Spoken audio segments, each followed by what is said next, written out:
Un objet est tombé du ciel et s'est écrasé au sol. Devant plusieurs témoins, un objet en flammes s'écrase au sol. C'était rond et des flammes sortaient à l'avant. Et un deuxième impact survient à 3200 km de là. Personne ne devait les suivre. La technologie dévoile de nouvelles pistes sur l'un des sites. Ce n'est définitivement pas naturel. Et les témoins parlent d'hommes en noir sur un autre. Il faisait partie d'un organisme inconnu. Qui ou qu'est-ce qui s'écrase dans ces régions? Était-elle contrôlée de manière intelligente? Assurément. Que sait le gouvernement sur ces incidents? Je ne vois pas comment les militaires pourraient cacher ça. Voici l'enquête numéro 65303. Écrasement d'OVNI. Whatever it was, they wanted it back.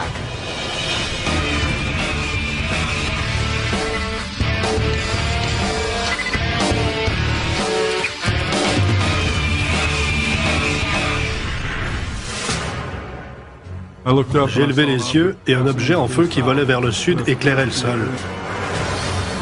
14 mai 2008. Needles, en Californie. Dans la noirceur du matin, vers 3 heures, un pêcheur voit quelque chose qu'il n'oubliera jamais.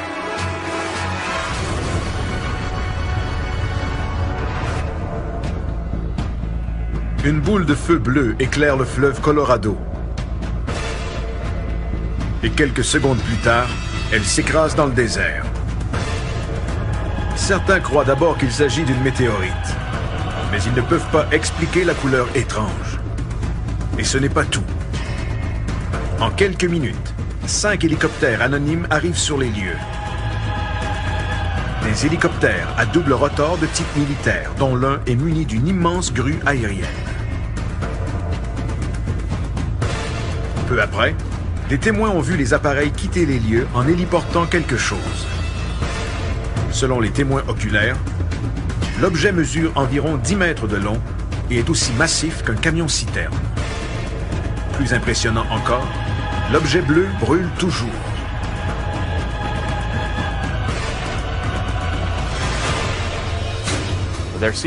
Les différents témoignages sont similaires et comportent tous une présence militaire sous forme d'hélicoptère qui serait venu nettoyer l'endroit. Les militaires ont été très rapides et les hélicoptères ont vite fait de tout ramasser sur le site de l'écrasement. L'enquête à Needles n'est pas terminée. Nous ignorons où se trouve le site de l'écrasement, mais un objet s'est écrasé. Et nous tenterons de localiser l'endroit exact pour savoir ce qui s'est passé.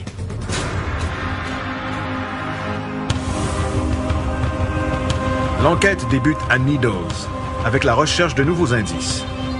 Des gens sont persuadés que le désert cache encore des preuves de l'écrasement mystérieux. Ted Ackworth tentera de trouver l'endroit précis où l'objet s'est écrasé. Si un objet volant s'est écrasé ici, c'est certain qu'il existe encore des preuves solides, physiques et scientifiques. Pat Oskert longera le fleuve à la recherche de marques au sol. En tant qu'enquêteur, c'est une belle occasion pour moi d'aller sur le terrain pour trouver des réponses. Bill Burns rencontrera des témoins oculaires qui ont assisté à l'incident en direct. Je veux savoir pourquoi les militaires continuent à nier qu'ils sont venus ici.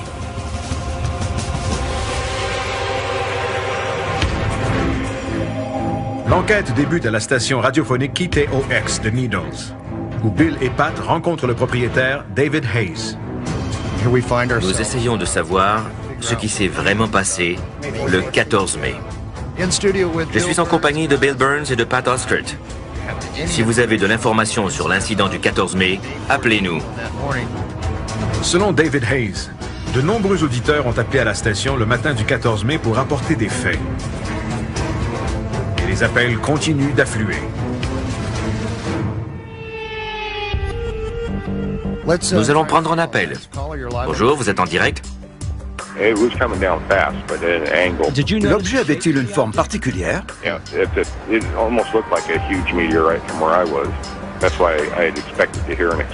D'accord. Plusieurs ont d'abord cru voir une météorite, mais ils ont changé d'avis en voyant la suite des événements. Je crois que cet objet sorti du ciel a été saisi ensuite, mais je n'ai aucune idée de ce que c'était, puisqu'ils l'ont ramassé tellement vite. Vite à quel point? Tout s'est fait en 20 minutes. Crois-tu qu'il était suivi? Je crois que oui. Autrement, comment aurait-il pu effacer toute trace aussi vite? Il savait que l'objet était là. Plusieurs témoins sont réticents à parler de l'événement en raison de l'implication des militaires. J'ai vu des véhicules sur l'autoroute et l'un d'eux était très étrange, avec des antennes et des dômes. Sur la plaque, j'ai lu « Gouvernement des États-Unis » et les fenêtres étaient teintées noires. Le chauffeur m'a percé de son regard. Un peu plus tard, David revoit les mêmes véhicules garés devant sa station radio. Ils étaient garés à moins de 100 mètres de la station. Et sans en être certain, les véhicules semblaient munis d'une technologie électronique très avancée, comme pour me surveiller. La présence des véhicules de surveillance ne s'arrête pas là. Le jour de l'écrasement, en après-midi, des gens ont vu arriver des avions étranges et anonymes à l'aéroport local. Les avions sont blancs, avec une rayure rouge, et pour certains, ils sont très familiers. L'autre partie intrigante de l'histoire concerne les avions Janet, qui, ce matin-là, arrivaient et décollaient de l'aéroport international de la région.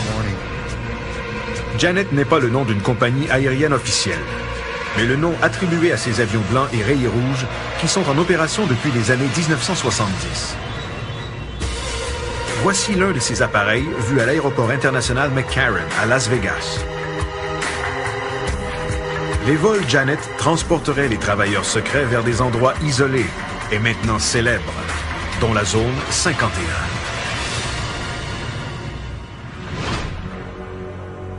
Pourquoi les gens les voient-ils à Needles le lendemain de l'écrasement?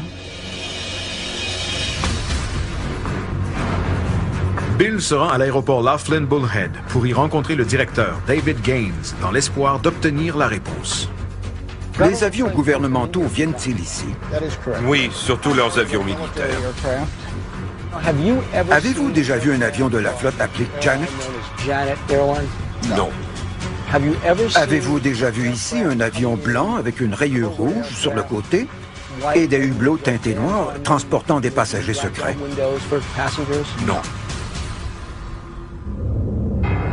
Vous n'avez jamais entendu parler de cet incident et vous n'en savez rien? Je n'y accorde aucune crédibilité parce que ça ne s'est pas passé ici. Si vous l'aviez vu, mais que vous aviez reçu l'ordre de ne rien divulguer, que me diriez-vous en ce moment? Je vous dirais qu'aucun avion blanc n'est venu ici et que personne n'est au courant de quoi que ce soit.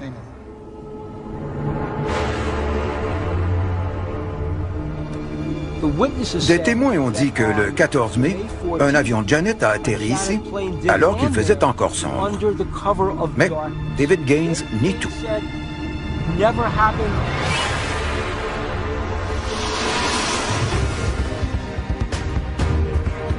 Puisque les témoins refusent d'en dire davantage sur les événements du 14 mai, l'équipe décide de chercher des preuves dans le désert. Pat prépare une expédition le long du fleuve Colorado. Son objectif consiste à trouver l'endroit exact de l'écrasement. Nous serons accompagnés de l'archéologue Garth Baldwin qui saura distinguer l'érosion naturelle des irrégularités d'un sol qui aurait subi un impact violent.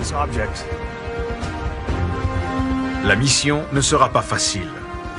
La végétation est très dense.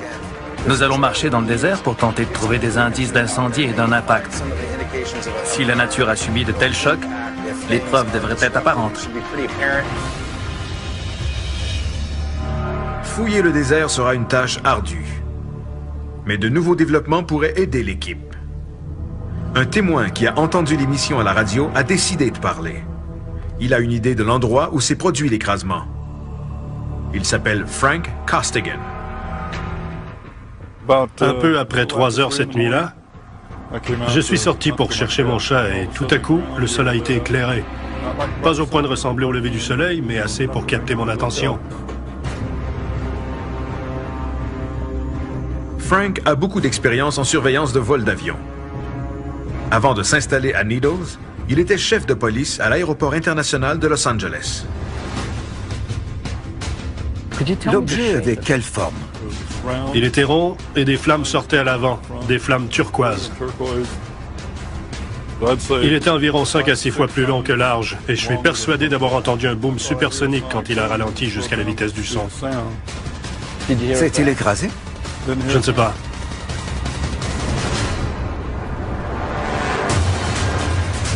Frank dit ne pas avoir entendu d'écrasement parce que l'OVNI a disparu à l'horizon en se dirigeant vers le sud, entre Needles et Topok, après avoir traversé le fleuve Colorado. Ce qu'il a vu lui est suffisant pour affirmer que cet objet n'avait rien d'ordinaire. Vous avez travaillé à LAX, n'est-ce pas? Oui, j'étais chef de police et surveillant général des opérations de l'aéroport. Durant votre carrière, avez-vous déjà vu voler un tel objet? Ce n'était pas un avion commercial, ni privé, ni militaire. Ça me semblait un vol contrôlé qui serait devenu incontrôlable. C'est mon opinion.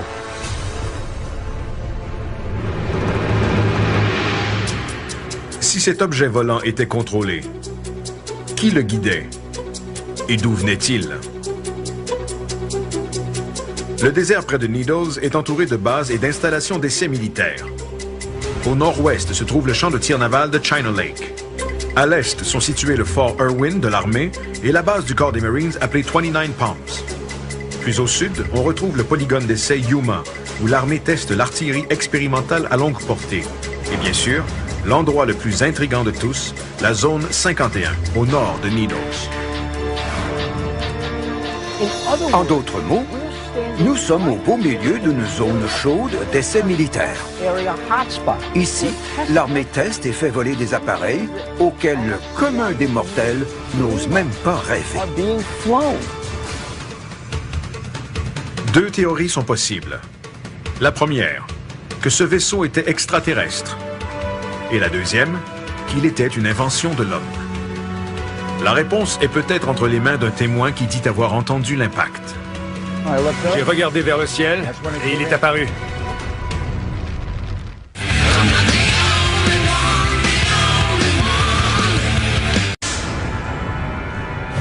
Il a percé un nuage et un autre objet le suivait derrière. Tôt un matin de mai 2008, quelque chose s'est écrasé dans le désert près de Needles, en Californie. De nombreux témoins ont vu l'objet bleu être transporté par les hélicoptères de l'armée. L'histoire cache encore quelque chose qui pourrait être la clé du mystère. Ce genre d'incident s'est déjà produit dans le passé. En juillet 1947, un autre écrasement dans le désert a attiré l'attention du monde entier sur la petite ville de Roswell, au Nouveau-Mexique. L'annonce publique des militaires disant qu'ils avaient récupéré un disque volant a choqué la planète entière. Des militaires de la base aérienne locale auraient été envoyés pour nettoyer le site de l'écrasement et auraient sommé les travailleurs de ne laisser aucun indice derrière eux. Quelques jours plus tard, les militaires changent leur version des faits et affirment qu'il s'agissait d'un ballon météorologique. À Needles, l'équipe a trouvé un témoin important qui a accepté de participer à l'enquête, à condition que son vrai nom ne soit pas dévoilé. Le témoin, qui s'appellera simplement Bob, rencontre l'équipe sur le fleuve Colorado, près de l'endroit où il a vu l'objet le 14 mai.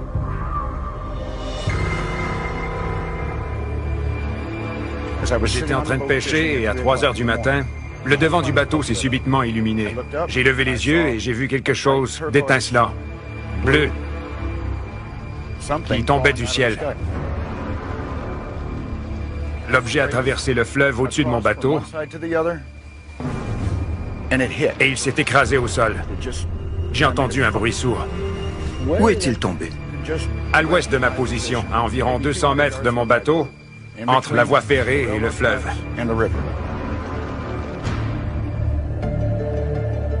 Bob explique qu'une quinzaine de minutes plus tard, des hélicoptères militaires sont arrivés. Un hélicoptère est apparu, puis un deuxième et un troisième. Le plus gros est arrivé peu de temps après. Il a volé au-dessus de mon bateau, s'est rendu au site de l'écrasement, il est descendu et quelques instants plus tard, il est reparti. Bob a non seulement vu les hélicoptères arriver, il a également été témoin de leur départ avec le présumé OVNI accroché au gros hélicoptère. Avez-vous vu l'objet être héliporté? Oui, monsieur. Et c'est à ce moment que j'ai vu la forme de l'objet, parce qu'il était éclairé par les autres hélicoptères. Et il était encore extrêmement chaud.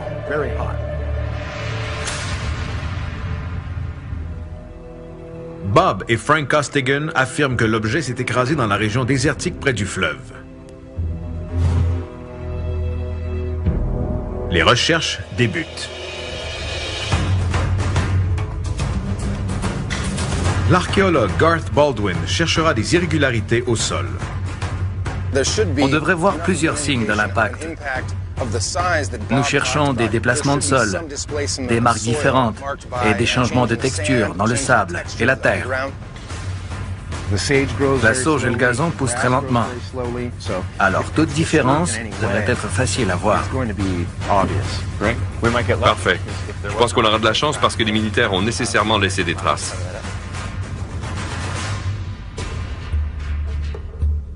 Trouver le site de l'écrasement sera éprouvant en raison des épais buissons de sauge qui couvrent le sol et qui peuvent facilement dissimuler l'endroit de l'impact.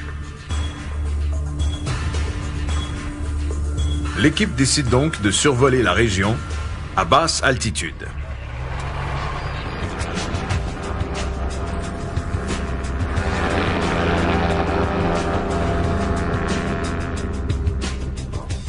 L'ultra-léger est muni d'une caméra à haute définition. Simultanément, Pat et Garth patrouillent le long de la berge du fleuve dans l'espoir d'apercevoir des indices. Ted et Bill, eux, refont le parcours de Bob en bateau. Quand nous serons prêts, on demandera à l'ultra-léger de survoler l'endroit, car du haut des airs, il est possible d'apercevoir des marques qu'on ne pourrait pas voir autrement. On arrive bientôt.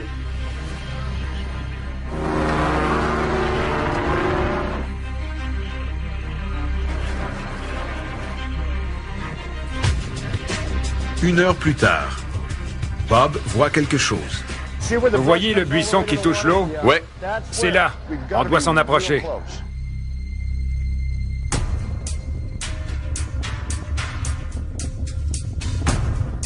Bob reconnaît des points de repère, dont les lignes électriques et la topographie de la berge.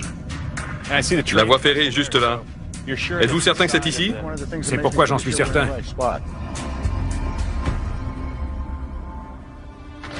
L'ultra-léger est appelé pour du soutien aérien.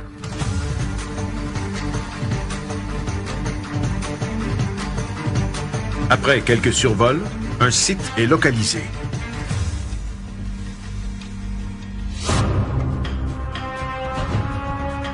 Notre pilote Glenn a cru voir un endroit brûlé au sud.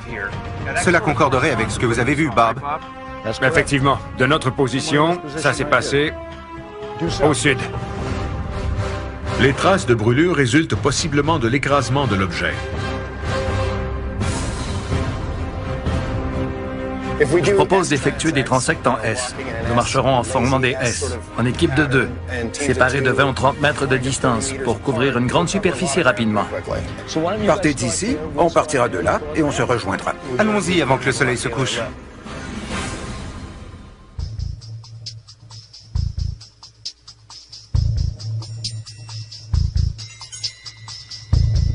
Avant même d'arriver à la région brûlée, Ted et Bill trouvent des signes d'un impact possible. Là-bas. Allons voir. La dimension est celle qu'on recherche. Exactement. Ce petit monticule est plutôt étrange, non? Oui. Et la dimension de ce cratère correspond aux descriptions. En fait, on voit uniquement une partie d'un cratère de ce côté. Si un objet atterrit ici en repoussant le sable devant lui, il serait normal de voir une dune comme celle-ci. Je vois une forme de fer à cheval dans cette direction. Fascinant. C'est précisément la trajectoire décrite par Bob. Tout à fait.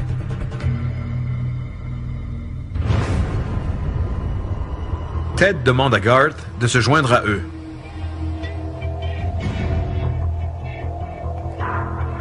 Je ne vois pas de traces d'un impact direct. Je ne vois pas non plus de signes de végétation qui aurait brûlé parce qu'autour, tout est intact. Il n'y a pas eu d'impact ici.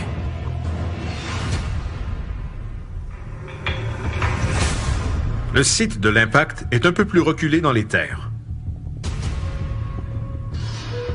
Quelques heures plus tard,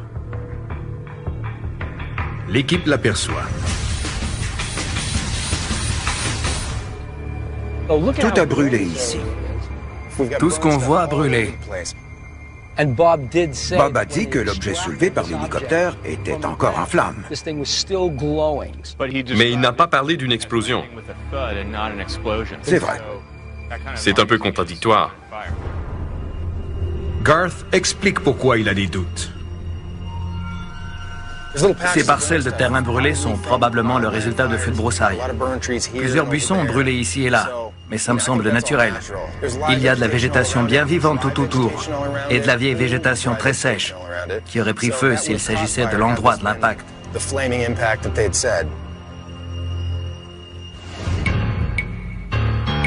N'ayant trouvé aucune preuve physique, les recherches ne sont pas concluantes quant au lieu de l'écrasement tel que décrit par Bob.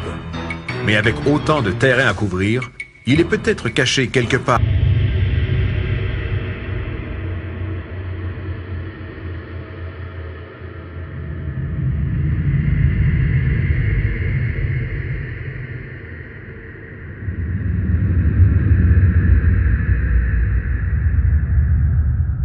Dans la brousse.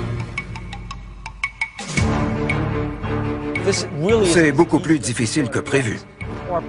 Notre pilote a trouvé des endroits brûlés du haut des airs et nous les avons tous examinés de près sans trouver de preuve d'un impact. Nous allons continuer en espérant être chanceux. Pendant les recherches au sol, un nouvel indice fait surface. George Knapp, journaliste enquêteur pour KLAS Television à Las Vegas, cherche également des réponses sur le présumé écrasement d'OVNI à Needles. Durant ses recherches, il a rencontré des représentants du gouvernement qui seraient des hommes en noir. Des agents qui auraient tenté d'intimider les témoins qui ont vu les OVNI afin de garder ces incidents secrets. George Knapp a vu ces gens, il sait qui ils sont, il connaît leurs intentions et leurs activités.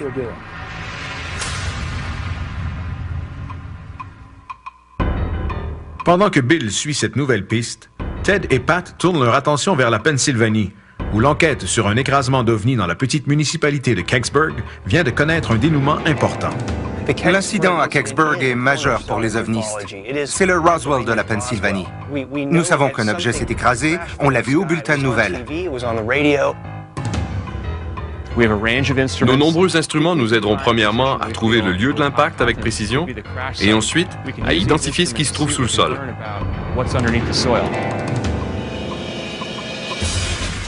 Ted prépare une analyse approfondie du site de Kecksburg à l'aide du témoignage du dernier témoin vivant.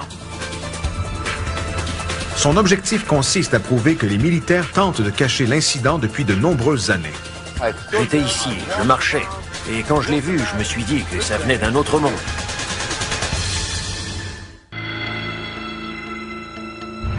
À Needles, en Californie, un objet éclatant qui semblait hors de contrôle s'est écrasé dans le désert. Les témoins disent qu'il a été récupéré par un groupe d'hélicoptères de l'armée. Mais l'incident ne s'arrête pas là. Des gens ont vu des avions anonymes se poser à l'aéroport local. Des avions identiques à ceux qui assurent le transport à la base militaire ultra secrète appelée Zone 51. Ce genre d'incident est arrivé auparavant, et pas seulement à Roswell. Il y a 40 ans, un objet s'est écrasé dans la petite ville paisible de Kecksburg, en Pennsylvanie. L'objet en question n'était pas hors de contrôle. Et selon les témoins, quelqu'un devait être à ses commandes. Le 9 décembre 1965, vers 16h45, un objet qui ressemble à une boule de feu se déplace dans le ciel. Mais plusieurs sont persuadés qu'il ne s'agit pas d'une météorite, parce que l'objet se déplace trop lentement. Peu importe ce qu'il est, il est devenu incontrôlable et s'est écrasé. Par la suite, le fil des événements est presque identique à l'incident récent à Needles. Est-ce une coïncidence? Ou y a-t-il un lien entre ces deux écrasements qui sont survenus à 43 ans d'intervalle? Le 9 décembre 1965, vers 16h45, un objet qui ressemble à une boule de feu se déplace dans le ciel. Mais plusieurs sont persuadés qu'il ne s'agit pas d'une météorite, parce que l'objet se déplace trop lentement.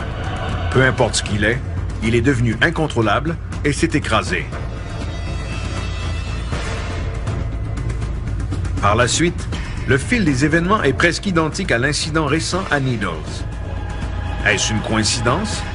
Ou y a-t-il un lien entre ces deux écrasements qui sont survenus à 43 ans d'intervalle? Bill Burns rencontre Stan Gordon, l'enquêteur principal du dossier Kecksburg. Il travaille sur cette affaire depuis plus de 2 décennies. Les témoins m'ont tous dit que l'objet a tourné pour se diriger vers Kecksburg. Il est descendu de la même manière qu'un atterrissage contrôlé. Et quelques instants plus tard, les gens ont vu s'élever dans la forêt une colonne de fumée bleue qui s'est dissipée très rapidement. Selon ses recherches, des centaines, voire des milliers de personnes dans les États du Michigan, de l'Ohio et jusqu'en Ontario au Canada ont vu l'objet pendant sa trajectoire qui s'est terminée au site de l'écrasement à Kecksburg. Les services de police et les stations télé et radio étaient inondés d'appels. Tandis que l'objet se dirigeait vers Westmoreland County, les médias de cette région étaient également débordés de témoignages. Les témoins valident les dires de Stan Gordon. Suite à l'incident, leur petite ville a été assaillie. Tous les témoins ont affirmé n'avoir jamais vu ce qu'ils ont vu cette nuit-là. Pat rencontre l'un des témoins, Bill Bulebush, qui a vu l'objet voler et s'écraser à Westmoreland County. Bill, que s'est-il passé? J'ai entendu un drôle de bruit et j'ai vu une boule de feu rouge venir dans ma direction. Je suis resté là à la regarder et elle a survolé la montagne, a tourné lentement et elle est ensuite revenue par ici. C'est à ce moment-là qu'elle a commencé à descendre. On aurait dit qu'elle cherchait un endroit où se poser. Était-elle contrôlée de manière intelligente? Assurément. Bill Bulebush est ensuite monté dans sa voiture pour aller voir ce qu'il croyait être un écrasement. J'ai pris ma lampe de poche, j'ai marché dans la forêt et je l'ai vu. Je me suis dit que personne n'en sortirait. L'objet n'avait ni hublot, ni rivet, rien du tout. Vous l'avez vu de près? À moins de 3 mètres. Est-ce qu'il fumait? Oui, et ça sentait le soufre. Comme des œufs pourris. Bill Bulebush nous a grandement aidé à éliminer les explications plus prosaïques, telles que l'écrasement d'une météorite, d'un avion ou d'une capsule. Il a vu la boule de feu tourner et il affirme hors de tout doute qu'elle était contrôlée de manière intelligente.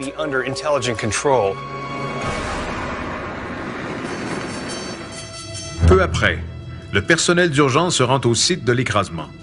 Le pompier volontaire Jim Romanski fait partie des premiers répondants et il est stupéfait par ce qu'il voit.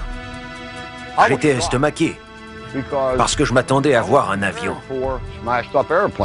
C'était plutôt un énorme morceau de métal, en partie enfoncé dans un fossé.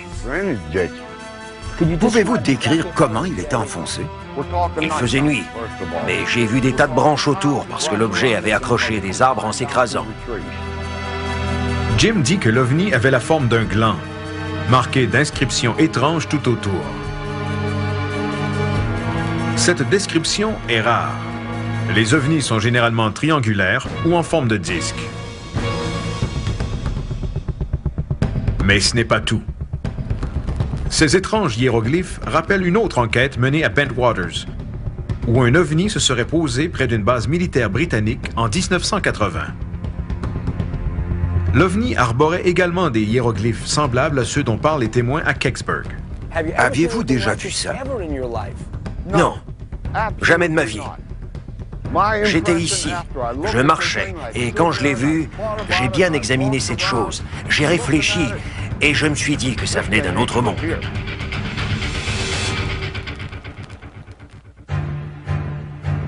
« 43 ans plus tard, un événement semblable se produit à Needles. Au cours des heures qui ont suivi l'écrasement, des douzaines de militaires de l'armée terrestre et de l'air sont arrivés sur les lieux. Ils ont sécurisé l'endroit et ont interdit au public d'y accéder. À l'intérieur du périmètre de sécurité, ils ont effectué des recherches intensives.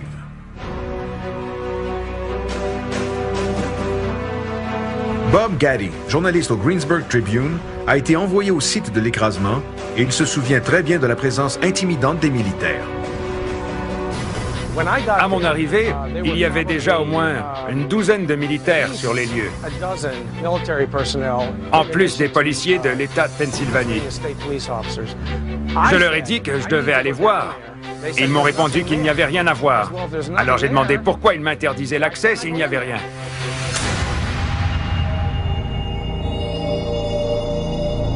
Bob Gaddy dit à Pat que les militaires et non les policiers étaient clairement en charge des opérations.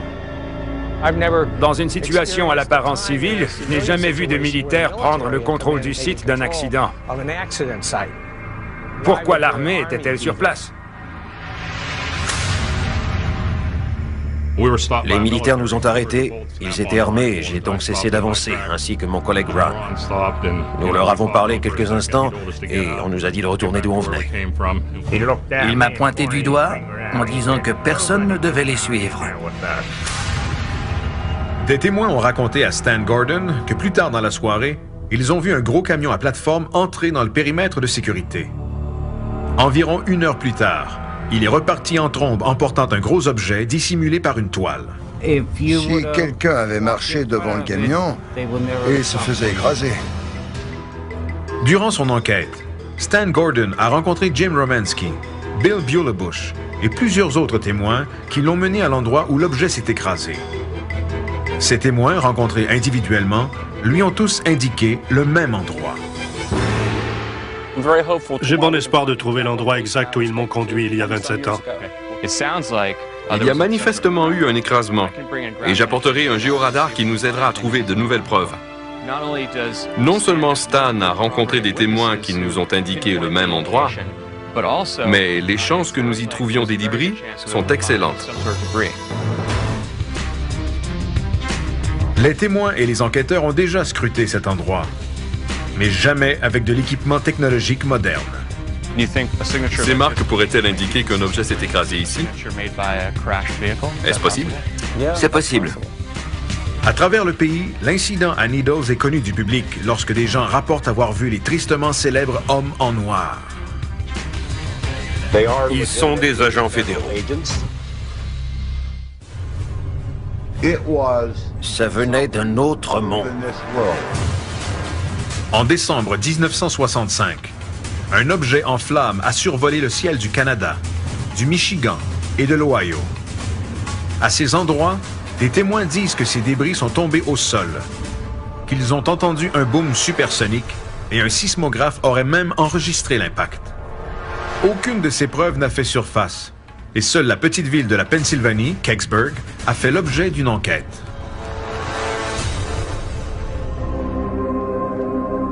Plusieurs témoins ont rapporté que c'est dans ce ravin que s'est écrasé l'objet en forme de gland, marqué de hiéroglyphes. Cet endroit est maintenant devenu le point central de l'enquête. L'équipe est accompagnée du chercheur Stan Gordon, du géologue Steve Kite et du spécialiste en électromagnétisme Pete Hutchinson. Gordon compare l'endroit à une photographie qu'il a prise en 1985 et croit se trouver à l'emplacement où l'OVNI s'est écrasé. Cet endroit correspond-il à la photo? Ted, ça ne pourrait pas correspondre davantage. Je pense qu'elle a été prise environ 2 ou 3 mètres derrière nous, dans cette direction. Je vois 1 ou 2 poteaux de clôture. Voici du barbelé et un poteau. Il y a un autre poteau là-bas.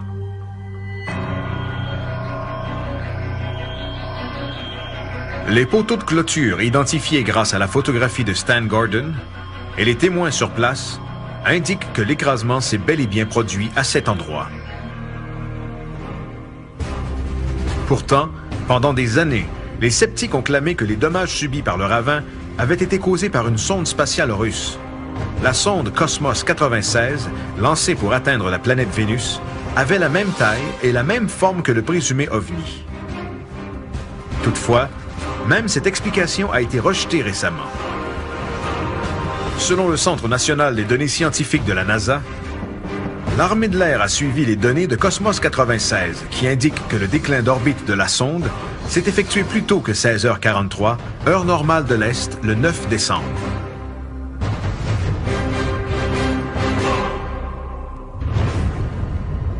L'intérêt de la NASA envers cet écrasement remonte à plus loin dans le temps.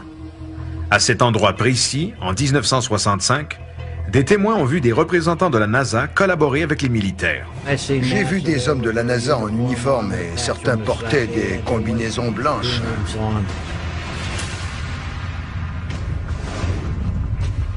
Tout cela rappelle Roswell et les méthodes secrètes employées lors de cet écrasement. Un gros camion avait rapporté quelque chose caché sous une toile durant la nuit. Est-ce possible qu'ils aient laissé des traces que l'équipe pourra trouver après toutes ces années?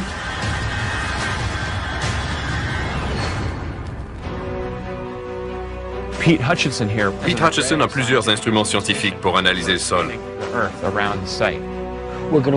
Nous allons examiner le sol attentivement pour tenter de trouver des preuves enfouies de l'écrasement qui s'est produit ici il y a 43 ans.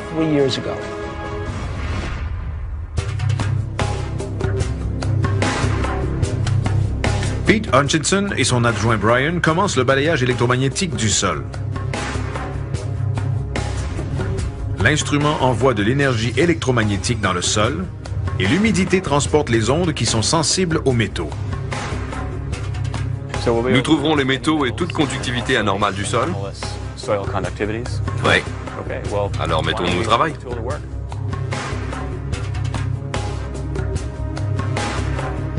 Durant leurs recherches, le balayeur identifie la conductivité métallique, sans toutefois donner d'informations sur la taille et la forme du métal, opération qui exige d'autres appareils. De nombreuses anomalies apparaissent sur la carte en 2 dimensions. Le rouge indique un niveau plus élevé, mais de quel ordre? Manifestement, il y a du métal enfoui à cet endroit. Est-ce un élément qui découle de la nature? En noir, on voit ce qui est naturel et ça exclut la partie en rouge. Ces marques pourraient-elles indiquer qu'un objet s'est écrasé ici? C'est possible? C'est possible.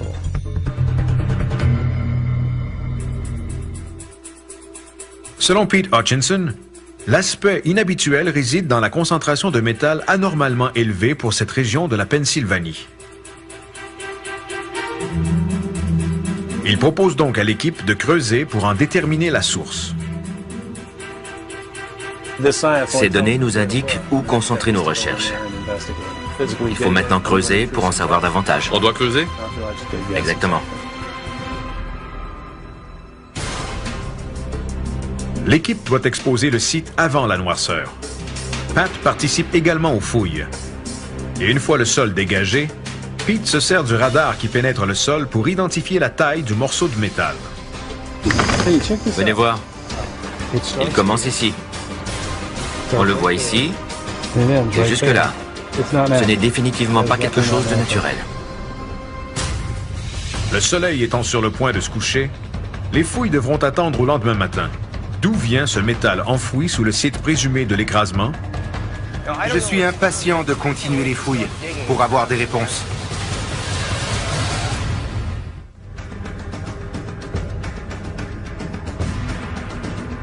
Dans le cadre de l'enquête sur l'OVNI qui se serait écrasé à Kecksburg, un radar pénétrant le sol a révélé une source métallique anormale à l'endroit exact où des témoins croient qu'un OVNI s'est écrasé en 1965.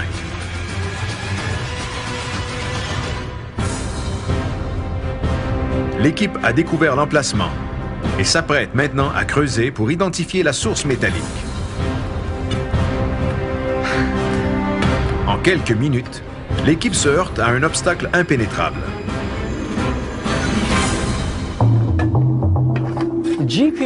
Le radar nous a indiqué une conductivité métallique et nous sommes confrontés à un lit rocheux. L'objet peut être dissimulé sous la pierre, mais cette possibilité est très peu probable. Le radar a peut-être capté des résidus métalliques de l'objet sur la pierre.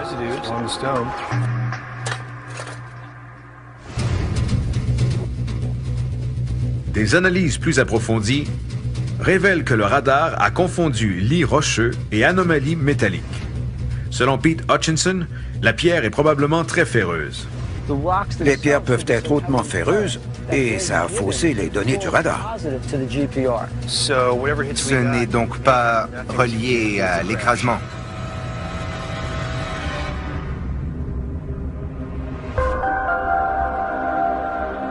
Malgré le faux signal généré par le lit rocheux, les témoignages et les entrevues individuelles qui ont soulevé les mêmes faits rendent ce site intéressant.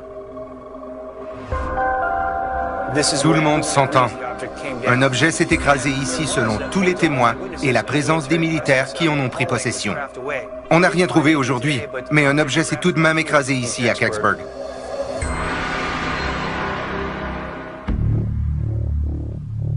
Bill reporte son attention à Needles. George Knapp, journaliste enquêteur pour KLAS Television à Las Vegas, a une piste étonnante sur les hélicoptères qui auraient été vus après l'écrasement. Je travaillais sur un article sur les hélicoptères noirs avant de commencer à m'intéresser à l'incident de Needles. Nous savions déjà d'où ils provenaient, c'est-à-dire de Fort Campbell au Kentucky. Ils sont surnommés les Night Stalkers. Task Force 160. Les Night Stalkers, ou Task Force 160, est un régiment aérien spécial dont tous les membres doivent avoir une cote de sécurité de niveau secret. George Knapp a effectué des recherches sur un groupe d'hélicoptères noirs qui serait intervenu lors de l'écrasement à Needles et il a découvert qu'il s'agissait des Night Stalkers, le même groupe qui a transporté un objet en flammes après l'incident Cash Landrum au Texas en 1980. L'incident Cash Landrum, à l'instar de celui de Needles, impliquait des hélicoptères militaires qui ont poursuivi un objet lumineux pour ensuite disparaître à l'horizon. Cet incident a causé des maladies radioactives très étranges à 3 témoins oculaires. George Knapp va encore un peu plus loin et découvre que le personnel militaire travaillait sur des projets top secrets et sans nom à Needles. S'agit-il des hommes en noir mentionnés par plusieurs témoins oculaires? Ces hommes sont partis de Needles pour retourner à Las Vegas. Et à bord de leur véhicule, ils se sont arrêtés près de nous, ont laissé leur véhicule en marche et sont venus nous parler. Ils nous ont dit être des agents fédéraux sans jamais nous mentionner de quel organisme ils faisaient partie. Et ils nous ont dit qu'ils transportaient des armes nucléaires. La présence de ces agents à Needles demeure toutefois un mystère. Ce groupe est entraîné et dangereux. On parle de commandos qui transportent toutes sortes d'armes. N'étant pas des gens très commodes, je pense qu'ils ne seront pas heureux de toute cette attention qu'on leur porte.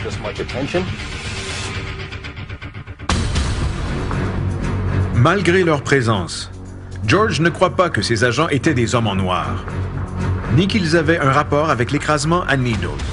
Pourtant, à Needles et à Kecksburg, des témoins oculaires ont vu de gros objets être héliportés par de gros appareils militaires. Si cette agence mystérieuse n'était pas en charge, qui l'était? Nous avons un tas de récits de gens qui ont vu des hommes d'une agence fédérale étrange dans des VUS noirs à Needles le lendemain de l'écrasement d'un présumé ovni. Ces récits sont véridiques. Peu importe ce qui s'est passé, des avions de la zone 51 ont été vus à proximité. Les hélicoptères qui ont apporté l'objet étaient peut-être impliqués dans un autre incident où des gens ont été exposés à des radiations. On sait maintenant avec certitude que des agents fédéraux se trouvaient dans la région de Needles et qu'ils possédaient des armes nucléaires. Cet objet qui s'est écrasé aurait-il un lien avec un appareil qui transportait une technologie nucléaire? Émettait-il des radiations et était-il secret au point d'être basé à la zone 51? Ce qui nous manque, ce sont des preuves irréfutables qu'un écrasement s'est produit. Nous savons que les militaires cachent de l'information. Ils arrivent sur les lieux, transmettent de la fausse information, et ensuite ils nient tout ce qui s'est passé. Les sites d'écrasement étant nettoyés au point de ne laisser aucune trace, sous-entend-il que ces incidents menacent la sécurité nationale? Peu importe ce qui tombe du ciel, les militaires tiennent à garder ces événements secrets.